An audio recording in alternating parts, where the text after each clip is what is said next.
Welcome back to Athletic Everyday, day number 212.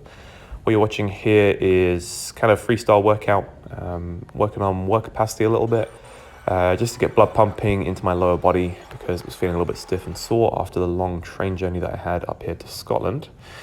So what I did here for the first part of the workout was 2 times 45-second holds on that, I guess you could call it a reverse Nordic isometric. I'm not sure exactly what it is.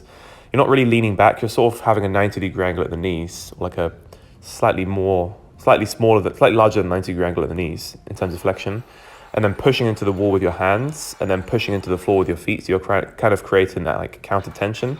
And I like this because it really helps to target the quadriceps tendon. I can really feel that quadriceps tendon being under tension, which in turn means that there's a good amount of blood flowing into the muscle above that tendon, and then also into the same part of the knee, to help it recover.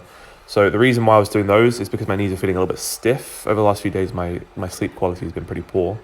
And on top of that, sitting on a train for 10 hours, you can get up and move around on the train as much as you can, but at the end of the day, you're going to be quite stationary for a lot of the time. So I felt very, very stiff after that. And you're always sitting in this very, it's like people say the sitting is the new smoking because it's so bad for you. You're sitting at sort of like 90-degree angle at the hips, 90-degree angle at the knees, and then your hamstrings and your hip flexors get like chronically tight. And I'm so aware of that when I'm sitting for extended periods of time.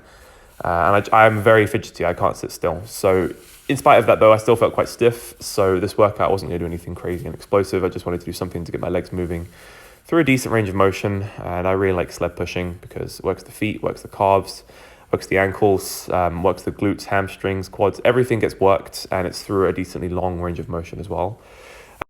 So really simple workout here, 10-minute timer, 20 kilos either side on the sled, and just going continuously, resting as little as possible in between each subsequent sled push or pull to work on that cardiovascular endurance, to work on building up a little bit of work capacity in the legs.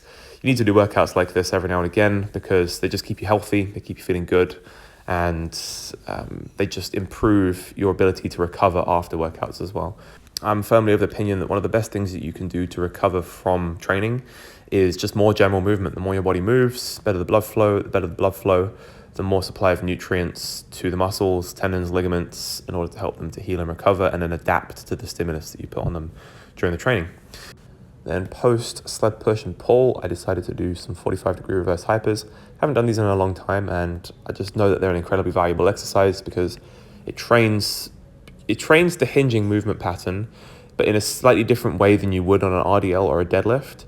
And it's not necessarily through a more full range of motion, but it really does emphasize a lot more of the lower back because you get a tiny little bit of flexion in the lower back in the bottom portion, but it gives you such a ridiculous lower back pump, and it's great for conditioning the lower back and strengthening the lower back. So I'm potentially thinking of adding more of these into my program. They are an accessory, so they're not essential, but I think that they can be very, very useful if you do a lot of sports-specific and athletic movements and weightlifting to strengthen that hinging movement pattern and to condition your lower back to tolerate more loads and help to reduce any pain or excessive wear and tear on the lower back that inevitably doing lots of weightlifting, sprinting, jumping will cause. So that is pretty much it for me today, guys. You can expect to see a lot more different workouts at different types of gyms because I'm going to be going to trial the different gyms around where I've moved to here.